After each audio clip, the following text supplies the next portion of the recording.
जी तो sir, good morning, good evening and good afternoon सारे लोगों को।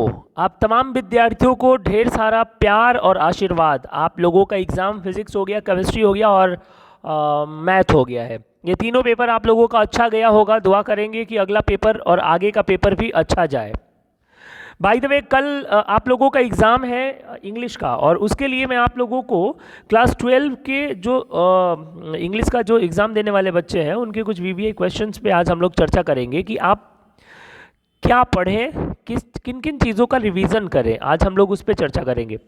विद्यार्थी, आपको सबसे पहले क्या क्या रिवीजन करना चाहिए, तो आइए मैं आपको कुछ टॉपिक्स का नाम मैं बता रहा हूँ, और ये टॉपिक्स आपको ध्यान से आज देख लेना है। ज़्यादा नहीं, एक एक घंटा भी अगर आप लोग देख लेते हैं, 1 आवर, अगर एक एक घंटा आप इसका रिवीजन कर लेते हैं। सबसे बड़ा क्वेश्चन विद्यार्थियों के लिए क्या होता है कि वो इस टाइम पे क्या रिवीजन करे, वही विद्यार्थी को समझ में नहीं आ पाता है कि वो क्या रिवीजन करे। तो आज मैं आपको बताने वाला हूँ कि कौन कौन से वीवीआई क्वेश्चंस हैं और कौन कौन से टॉपिक से अगर आप रिवीजन करते हैं तो ज़्यादा से ज़्यादा नंबर आने के चांसेस आपको बनेंगे। तो आज के टॉपिक में हम लोग इन्हीं सारे चीज़ों पे बात करेंगे। बाय द वे, सबसे पहला टॉपिक है आप लोगों का आता है वर्ब। अब स्टूडेंट कंफ्यूज हो जाएगा कि वर्ब में हम पढ़ें कैसे, वर्ब को किस प्रकार से पढ़ें। वर्ब से अगर क्वेश्चन ज़्यादा आएगा, जैसे वर्ब से अगर आप लोगों का क्वेश्चन आता है, मान लीजिए 20 क्वेश्चन अगर वर्ब से आता है, तो वर्ब से कैसे कैसे क्वेश्चंस आएंगे और किस किस टाइप से क्वेश्चंस आएंगे, आपको पढ़ाई कैसे करना है, इसको रिवीजन कैसे करना है वर्ब को। तो इनको 3 प्रकार से रिवीजन करना है। आप अपने अपने कॉपी, अपने अपने फेयर में जाएंगे, कॉपी जो है उसको ओपन करेंगे और उसमें आप निकालेंगे सबसे पहले time and tense. Time and tense, सबसे पहले आप यहाँ पे टाइम एंड टेंस निकालेंगे और इसको रिवीजन कर जाएंगे। 1 शॉट रिवीजन मात्र 1 घंटे में। 1 घंटे में अभी थोड़ा बताऊंगा अभी। उसके बाद आपको सिंटैक्स पे चर्चा करना है। 1 शॉट रिवीजन आपका मुश्किल से सिंटैक्स तो आप मुश्किल से 30 मिनट्स में आप रिवीजन कर सकते हैं, ज़्यादा इससे ज़्यादा टाइम देने की ज़रूरत नहीं है। और इसके बाद आपका आता है मोडाल्स। आप इसमें भी मुश्किल से 30 मिनट्स आप दे सकते हैं, यानी कि 1 घंटा। आप 2 घंटे में ये पूरा जो वर्ब है ये पूरा आप 2 घंटे में, 2 आवर्स में आप रिवीजन अच्छे से कर सकते हैं। आप यहाँ रिवीजन कर सकते हैं, ठीक है। अगर आप इस वीडियो में बने रहेंगे तो मैं कोशिश करूँगा कि इन तीनों टॉपिक से कुछ कुछ क्वेश्चंस और वीवीआई जो टॉपिक्स हैं, जो वीवीआई रूल्स हैं जो आपके एग्ज़ाम में आ सकते हैं, वो सारे रूल्स का मैं रिवीजन करवा दूँ, अगर आप इस वीडियो में बने रहते हैं तो। अगर आप इस वीडियो को आधे पे छोड़ के जाते हैं तो आपको टाइम एंड टेंस रिवीजन करना होगा, सिंटैक्स रिवीजन करना होगा और मोडाल्स। 2 घंटे से ज़्यादा नहीं, याद रखिएगा, 2 घंटे से ज़्यादा इसको रिवीजन में नहीं डालना होगा, क्योंकि और भी हम लोगों को कुछ कुछ चीज़ें हैं जिसको रिवीजन करना है। जैसे इसके बाद अब हम बात करते हैं टॉपिक की। तो इसके बाद अगर हम लोग टॉपिक की बात करते हैं तो आपके पास है वॉइस। वॉइस नरेशन में अगर दिक्कत हो रहा है तो छोड़ सकते हैं, लेकिन जिन बच्चों का नरेशन अच्छा है वो नरेशन रिवीजन कर सकते हैं, लेकिन वॉइस तो लगभग बच्चों का अच्छा होता है, वॉइस यहाँ से आप लोग कर सकते हैं। ये चीज़ है। तो कुल मिला के अगर हम लोग इन सारे टॉपिक से अगर हम लोग रिवीजन करते हैं तो मेरे को लगता है कि आप लोग ये सारे टॉपिक्स को मिला करके 30 से 35 नंबर आप ला देंगे।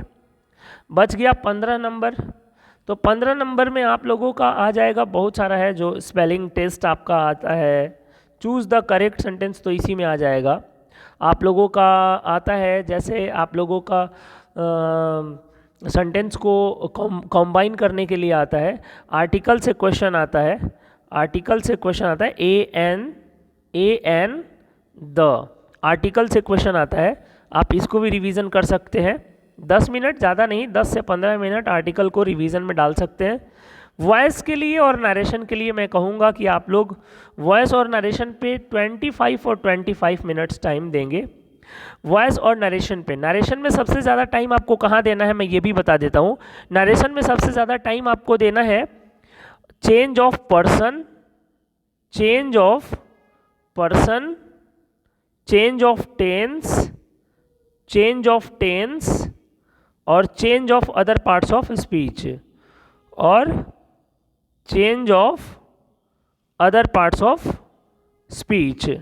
आपको नरेशन में अगर आप रिवीजन करने जाते हैं तो आप इन तीनों का रिवीजन अच्छे से कर लेंगे। वॉइस में आप रिवीजन कर लेंगे, 25 मिनट तो बहुत ज़्यादा है। नरेशन में अगर आप रिवीजन करेंगे तो इन तीनों पे रिवीजन आप बहुत अच्छे से कर लेंगे। आपका 25 मिनट्स टाइम काफ़ी है रिवीजन करने के लिए। आर्टिकल 10 से 15 मिनट अगर आप कर लेते हैं तो आपका आर्टिकल से भी 2-3 क्वेश्चंस आपको पकड़ा जाएगा। कुल मिला के हम अगर इतने सारे टॉपिक्स को अगर हम कवर करते हैं, याद रखिए मैं बार बार आप लोगों से कह रहा हूँ, मैं बार बार आप लोगों से कह रहा हूँ कि आप लोग ईगो में मत आइएगा। 1% भी अपने अंदर ईगो नहीं रखना है। अगर कोई क्वेश्चन आप लोगों से फंस रहा है तो आप छोड़ दीजिए। बहुत ज़्यादा ईगोस्टिक होने की ज़रूरत नहीं है। अरे ससुरा काहे हमसे फंस रहा है, इतना पढ़े हैं फंस रहा है, तो ये बहुत ज़्यादा आपको ईगो हर्ट करने की ज़रूरत नहीं है। क्वेश्चन छूट रहा है तो छूटने दीजिए, आपके पास 50 एक्स्ट्रा ऑप्शंस रहेंगे। और हाँ, मैं बार बार आप लोगों को कह रहा था, मैं क्लास में भी बच्चों को बता रहा था कि 50 एक्स्ट्रा क्वेश्चंस रहने वाले हैं, लेकिन बहुत सारे बच्चे कह रहे थे नहीं सर 50 नहीं आएगा, एक्स्ट्रा क्वेश्चन 50 नहीं आएगा। आ गया ना। मैं बार बार कह रहा हूँ 50 एक्स्ट्रा क्वेश्चंस देने से आप लोगों का पेपर बहुत ही ज़्यादा आसान हो गया है। और कोई बाउंडेशन नहीं है, कान खोल के सुन लीजिए आप लोग, कोई बाउंडेशन नहीं है कि आपको लिटरेचर यानी रेनबो वाले किताब में अगर 40 क्वेश्चन है और ग्रामर वाले की पोर्शन में 60 क्वेश्चन अगर दिया हुआ है तो कोई बाउंडेशन नहीं कि लिटरेचर से भी आपको बनाना है और ग्रामर से भी आपको अगर ग्रामर अच्छा है और अगर ग्रामर में ही अगर आप बनाना चाहते हैं 40 और लिटरेचर में बनाना चाहते हैं 10 तो आप बेशक बनाइए, कोई दिक्कत नहीं है, कोई बाउंड्री नहीं है, कोई बाउंडेशन नहीं है, कहीं से भी आप बना सकते हैं, कोई प्रॉब्लम आपको देने वाला नहीं है, कहीं से भी आप लोग बना सकते हैं।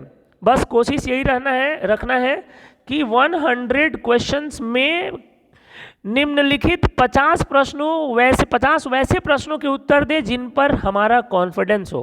That's the point to be noted your honour. Point को नोट किया जाए। 100 क्वेश्चंस में से 50 वैसे क्वेश्चंस के बारे में आपको सोचना है, 50 वैसे क्वेश्चंस निकालने हैं जिस पर आपका भरोसा हो, आपका कॉन्फिडेंस हो। याद रखिएगा, ये नहीं कि लग रहा है कि ये हो जाएगा तो उसको मार के आ जाते हैं, नहीं, आपको उसमें से 50 वैसा निकाल के आना है कि आपको लग नहीं रहा है वही होगा, उनमें से 50। तो उसके लिए आपको time and tense, syntax, modals, voice, narration, article, बस इतना ही रिवीजन करना है। इसके बाद 2-3 क्वेश्चन तो आपका स्पेलिंग टेस्ट से हो जाएगा, 2-3 क्वेश्चन आपका आ जाएगा चूज द करेक्ट सेंटेंस से, बाद बाकी तो एकदम गर्दा करके आ जाइएगा, एकदम कोई दिक्कत नहीं होगा, कुछ भी प्रॉब्लम नहीं होगा। 2-3 क्वेश्चन है जो बड़ा इंपॉर्टेंट क्वेश्चन है और वो कुछ चीज़ें हैं, कुछ रूल्स हैं जो मैं बार बार क्लास में मैंने आप लोगों को बताया था, जैसे वुड यू माइंड के बाद V4 लगता है, ये अगर आपके क्वेश्चन में आ गया तो आप याद रखिएगा। वुड यू माइंड के बाद हम लोग V4 का प्रयोग करते हैं। यदि किसी सेंटेंस में आपका डिड, डू या डज आपको दिख रहा है तो आप वैसे सेंटेंस में V1 को चूज करिएगा। यदि किसी सेंटेंस में आपको हैज़, हैव या हैड दिख रहा है तो V3 को चूज करिएगा।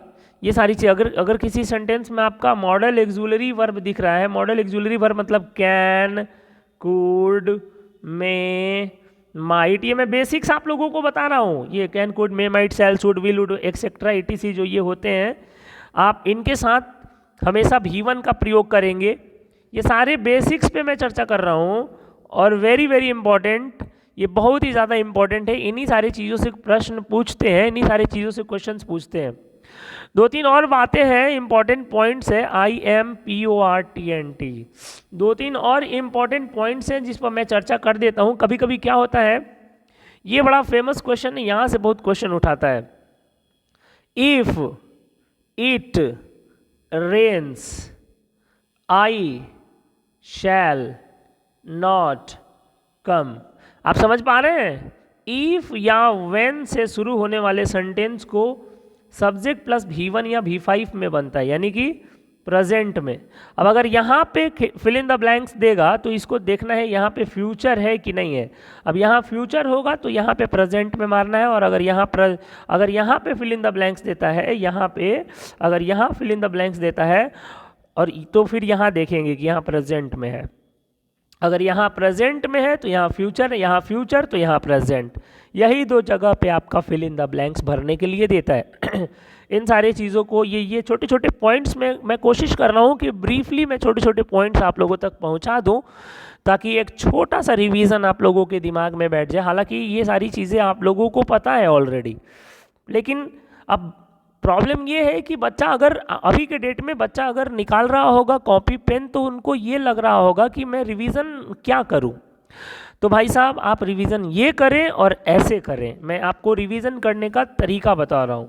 आप आगे देखेंगे तो जैसे किसी सेंटेंस में YESTRDAY यस्टरडे लगा हुआ है, अ लॉन्ग अगो लगा हुआ है, हाँ, डे बिफोर यस्टरडे लगा हुआ है, डे बिफोर यस्टरडे लगा हुआ है। भाई जी समझते रहिएगा आप लोग। ये सारा अगर लगा हुआ है तो आप याद रखेंगे, उसमें दुनिया का कोई ताकत आपको V2 के अलावा कहीं नहीं ले जा सकता है। उसमें आप V2 का प्रयोग करेंगे, याद रखिएगा। अगर कोई सेंटेंस है उसमें जस्ट लगा हुआ है, हाँ, उसमें ऑलरेडी लगा हुआ है, बात समझिए, उसमें एवर लगा हुआ है। तो ज़्यादातर सेंटेंसेस में रिसेंटली लगा हुआ है, तो ज़्यादातर सेंटेंस में हम लोग इसमें प्रेजेंट परफेक्ट यानी कि हैज़ या हैव प्लस वर्ब का तीसरे रूप का प्रयोग करते हैं। इन सारे चीज़ों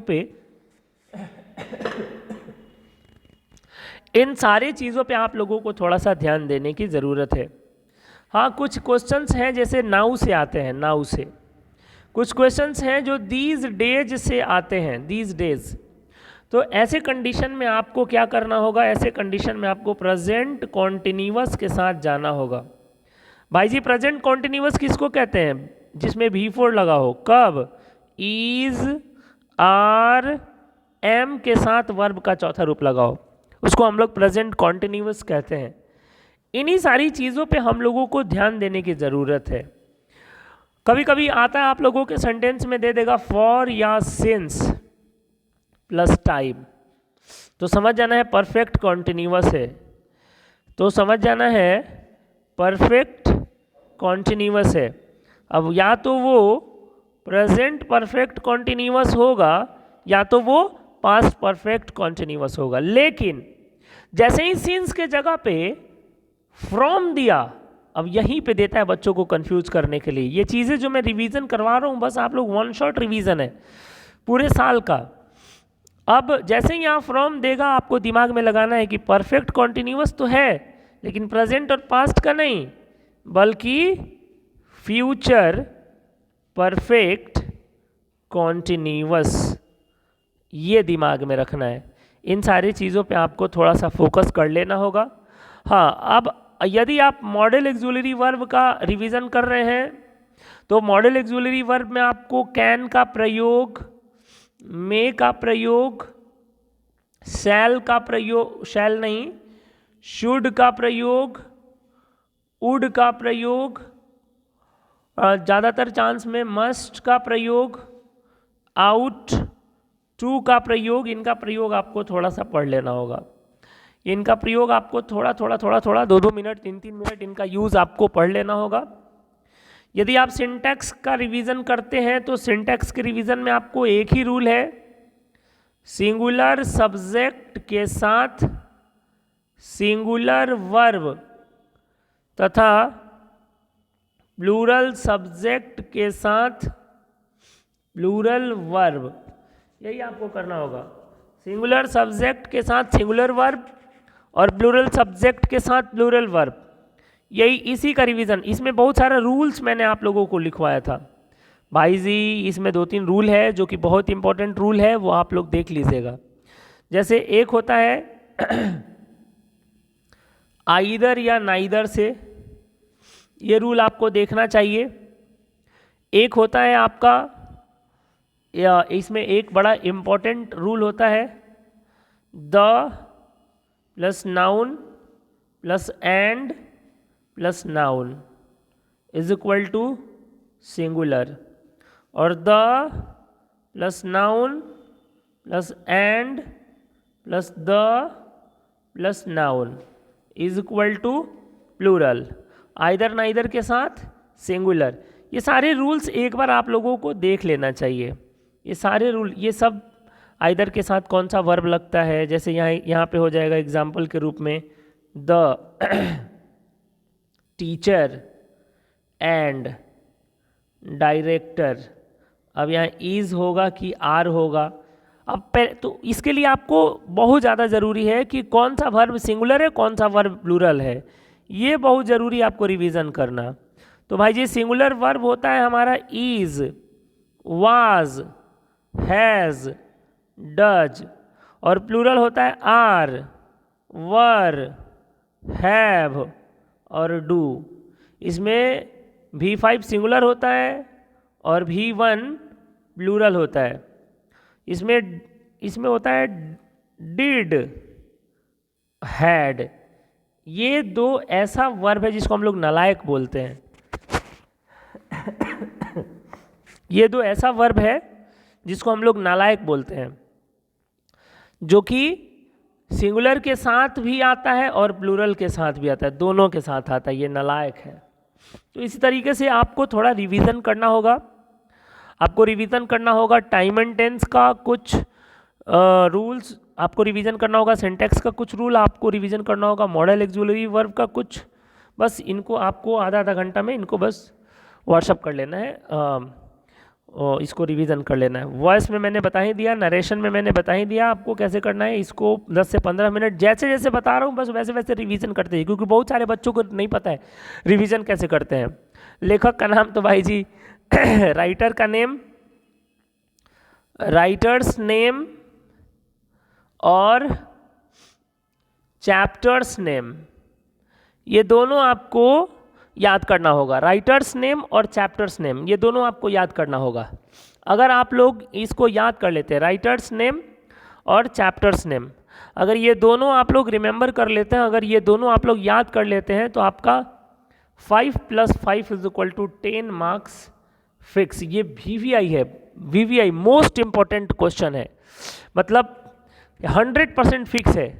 और इसको याद करने का एक छोटा सा तरीका भी मैं आप लोगों को बता ही देता हूँ इसको याद करने का एक छोटा सा तरीका।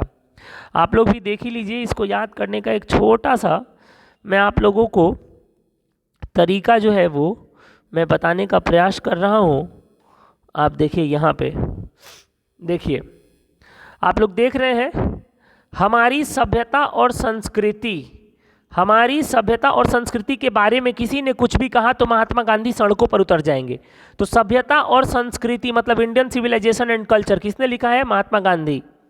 भारत को अपना घर बताने वाले हुसैन, मतलब भारत को अपना घर यानी भारत इज माई होम बताने वाले हुसैन, एक चुटकी हुसैन मतलब भारत इज माई होम को किसने लिखा है? हुसैन। बस हुसैन याद रखना है। भारत को अपना घर बताने वाले कौन? हुसैन। यहाँ से हुसैन याद रहे, यानी कि भारत इज माई होम को किसने लिखा है? हुसैन। हमारी सभ्यता और संस्कृति इंडियन सिविलाइजेशन एंड कल्चर किसने लिखा है? महात्मा गांधी। एक चुटकी खैनी खाकर, एक चुटकी खैनी का होता है अ पिंच ऑफ स्नफ, एक चुटकी खैनी का मतलब होता है अ पिंच ऑफ स्नफ। एक चुटकी खैनी खाकर मनोहर को, यानी कि अ पिंच ऑफ स्नफ को किसने लिखा है? मनोहर। एक चुटकी खैनी खाकर मनोहर को सपना दिखाते हैं राजा बनाने के लिए, सपना दिखाते हैं राजा बनाने के लिए। सपना का इंग्लिश क्या होता है? ड्रीम। यानी कि ड्रीम वाला अगर कोई चैप्टर आएगा तो राजा वाला ऑप्शन आएगा। अब सपना दिखाते हैं राजा बनने के लिए, सपना दिखाते हैं राजा बनने के लिए। सपना मतलब ड्रीम, ड्रीम से एक चैप्टर है ना, याद करो बच्चों, मन में बोलो, मैं तो सुन नहीं रहा हूँ लेकिन मन में बोलो आप लोग, I have a dream. I have a dream को किसने लिखा है? राजा वाला। राजा क्या हो जाएगा? Martin Luther king. तो किंग वाला ऑप्शन हो जाएगा बनने के लिए। यह आइडिया रसेल ने, एक कलाकार सीगा के बच्चे को जन्म देता है।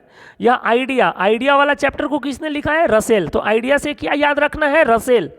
आइडिया से क्या याद रखना है? रसेल। यह आइडिया रसेल ने एक कलाकार सीगा के, सीगा एक कलाकार, कलाकार का मतलब हो गया आर्टिस्ट, आर्टिस्ट को किसने लिखा है? सीगा। एक कलाकार सीगा यानी कि आर्टिस्ट को किसने लिखा है? सीगा। सीगा के बच्चे को जन्म देता है। बच्चे का जन्म, बच्चे का जन्म, बच्चे का जन्म, अ चाइल्ड इज बॉर्न। जिसका नाम है जर्मीन ग्रीर, यानी कि बच्चे का जन्म हो गया, a child is born, a child is born का क्या हो गया, जर्मीन ग्रीर। जर्मीन ग्रीर मतलब ये लेखक का नाम है। तो अ चाइल्ड इज बॉर्न को किसने लिखा, जर्मीन ग्रीर, बच्चे को जन्म देता है जिसका नाम है जर्मीन।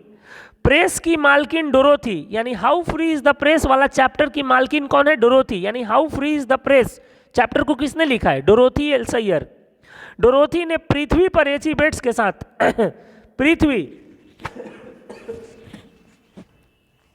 पृथ्वी पर एचिबेट्स के साथ, पृथ्वी अर्थ हो गया, और अर्थ को किसने लिखा है, एचिबेट्स। अर्थ को किसने लिखा है, एचिबेट्स ने। एचिबेट्स के साथ ट्रेवलर्स बनकर बक के घर गई और एंटोन से शादी का प्रस्ताव, यानी कि ट्रेवलर्स वाला अगर कोई चैप्टर है तो उसको किसने लिखा है, परलेस बक वाला ऑप्शन। और एंटोन से शादी का प्रस्ताव अ मैरिज प्रपोजल किसने लिखा है, एंटोन चेकोव, यानी कि शादी का प्रस्ताव किसने लिखा है, एंटोन चेकोव। ये हमारा पूरा प्रोज खत्म, इसमें आपको पूरा प्रोज मिल जाएगा। अब आते हैं हम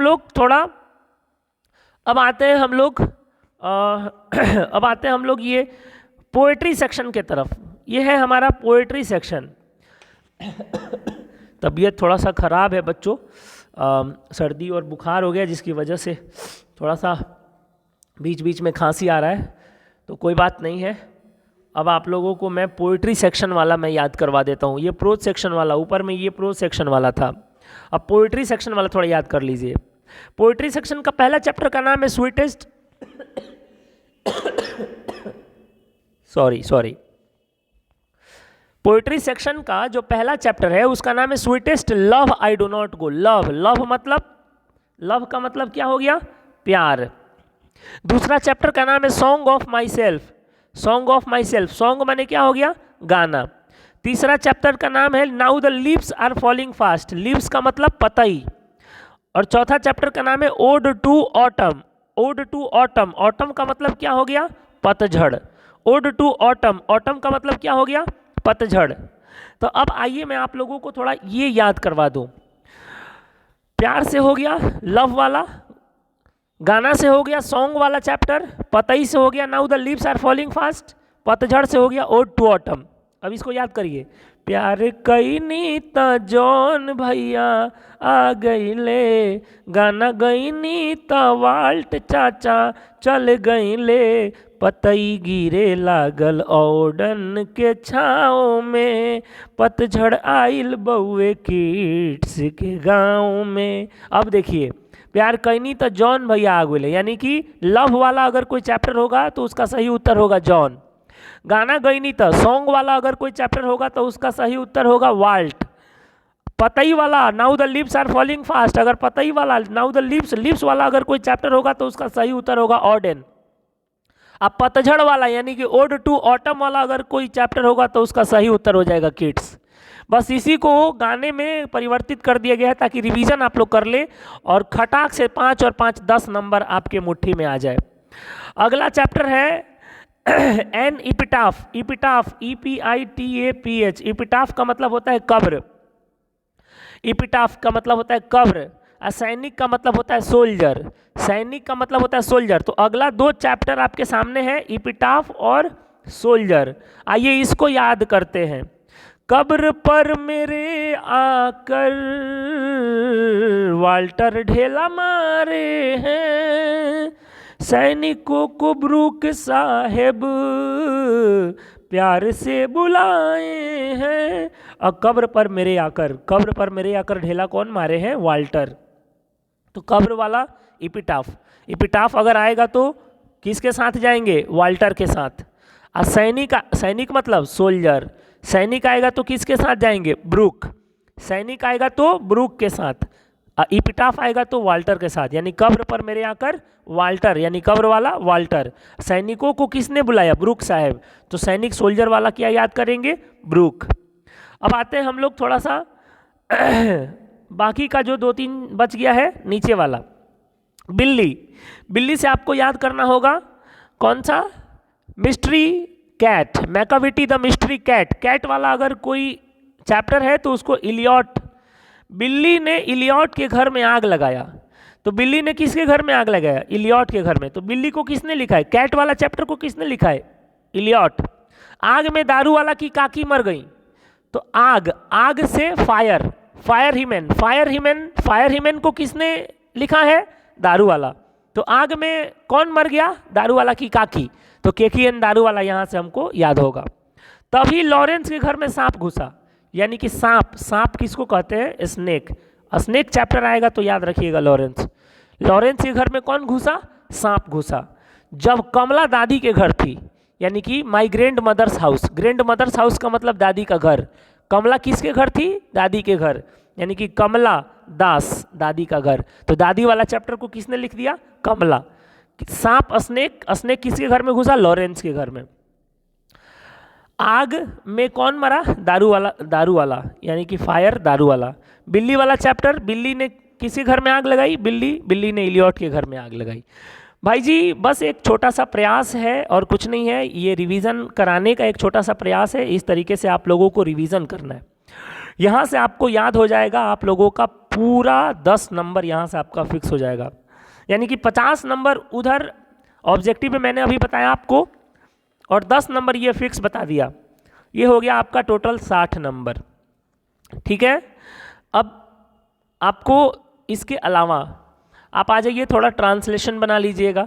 अगर ट्रांसलेशन नहीं बना पाइएगा तो आप एक समरी लिख दीजिएगा। समरी भी मैंने आप लोगों को गेस किया था, शायद सॉन्ग ऑफ माई सेल्फ था। उसके बाद और भी समरी मैंने गेस किया था आप लोगों का। मैं एक बार वो समरी भी मैं आप लोगों को दिखा देना चाहता हूँ। जो समरी मैंने आप तमाम बच्चों को गेस किया था वो समरी यहीं होगा, मेरे स्क्रीन पे ही होगा कहीं ना कहीं। ये समरी आप लोगों का मैंने गेस किया था वो कहीं ना कहीं स्क्रीन पे होगा। स्टोरी ऑफ इंग्लिश से भी क्वेश्चन आप लोगों का आता है। स्टोरी ऑफ इंग्लिश से आप लोग एकदम फिक्स है, मैं 2-3 क्वेश्चन मैं लिख देता हूँ और उसमें से कोई ना कोई एक क्वेश्चन आप लोगों का आ जाएगा। मैं लिख देता हूँ स्टोरी ऑफ इंग्लिश के 2-3 क्वेश्चन, 5 नंबर यह है, और आप लोगों का फिक्स है कि आ ही जाएगा, एकदम 100% है कि आ जाएगा।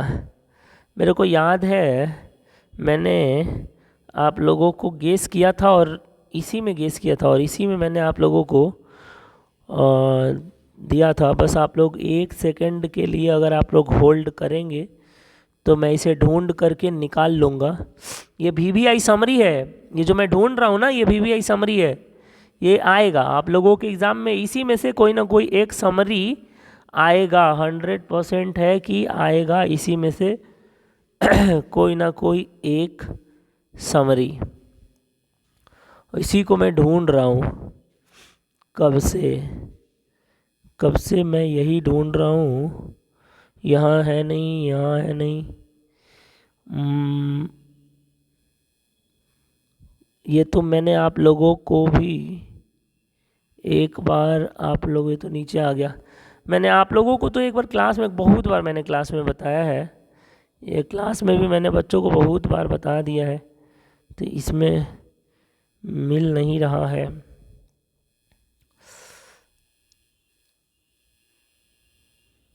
तो बहुत नीचे आ गए हम लोग।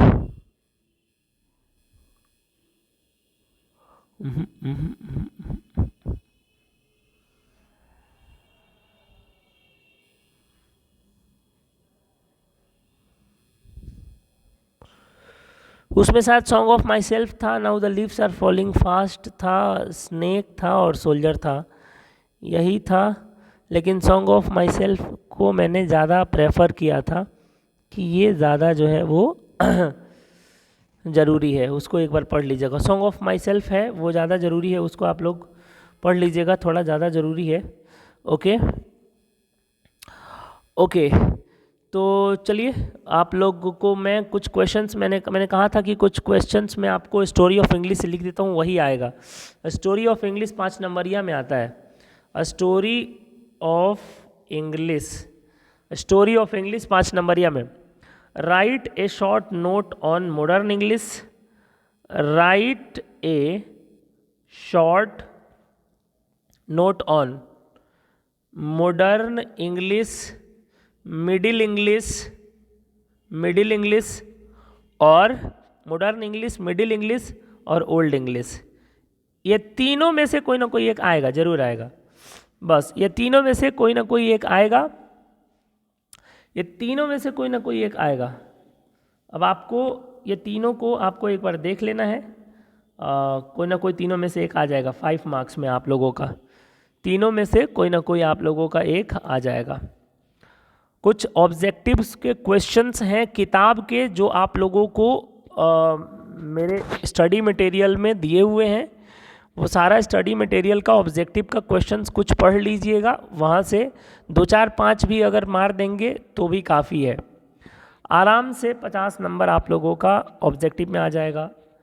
20 नंबर इधर से आप लोगों का 5 नंबर तो स्टोरी ऑफ इंग्लिश में एकदम फिक्स है, और उसके बाद 10 number match the following 15 number, और उसके बाद 5 नंबर का आप ट्रांसलेशन अगर हल्का हल्का होगा तो नहीं, स्टोरी ऑफ इंग्लिश जब हो गया और 2 हो गया तो बस 15 नंबर। बस यहाँ से आप 3 ही कर सकते हैं, एक स्टोरी ऑफ इंग्लिश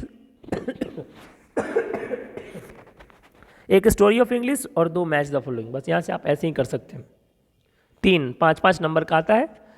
पैसेज और प्रेसिस में आप लोगों को थोड़ा सा सतर्क होकर बनाना होगा।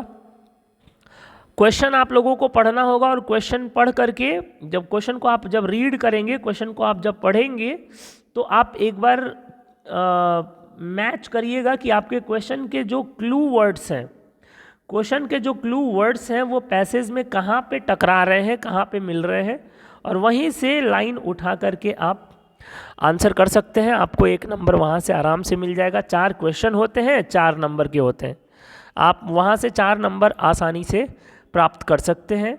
ये चीज़ें हैं। तो ये एक छोटा सा ओवरव्यू था रिवीजन कराने का कि आपको कहाँ कहाँ पे किन किन चीज़ों पे फोकस करना चाहिए। बाद बाकी जो लेटर मैंने आप लोगों को दिया है उस लेटर को और एप्लीकेशन को देख लीजिएगा। ज़्यादा नहीं, लेटर और एप्लीकेशन का अगर आप लोग फॉर्मेट भी सीख लीजिएगा तो थोड़ा बहुत बना करके आप लिख लीजिएगा तो आप लोगों का सही हो जाएगा। फॉर्मेट भी आप लोग देख लेंगे तो वैसे जो लेटर दिया है मैंने वो उसमें से डैम श्योर रहिए कि आप एक न एक आएगा। सबसे खतरनाक चीज़ आता है 150 से 200 शब्दों में आपको लिखने के लिए, 150 से 200 शब्दों में आता है आप लोगों को लिखने के लिए पैराग्राफ आता है आप लोगों का 150 से 200 शब्दों में।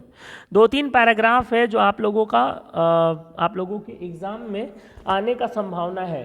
2-3 पैराग्राफ, जैसे डिसिप्लिन जो है आप लोगों का आने का संभावना है। आप लोग डिसिप्लिन जो है एक बार देख लीजिएगा। डिसिप्लिन आप लोग एक बार देख लीजिएगा। डिसिप्लिन से क्वेश्चन जो है वो आप लोगों का आ सकता है। ठीक है बच्चों, डिसिप्लिन से क्वेश्चन आ जाएगा। और मैं आप लोगों को बता देता हूँ एक आध जो कि बड़ा अच्छा है पैराग्राफ, VVI पैराग्राफ है, मैं आपको दे रहा हूँ, लेकिन डिसिप्लिन एक बार ज़रूर आप लोग देख लीजिएगा। ठीक है बच्चों। और एक आप देख सकते हैं,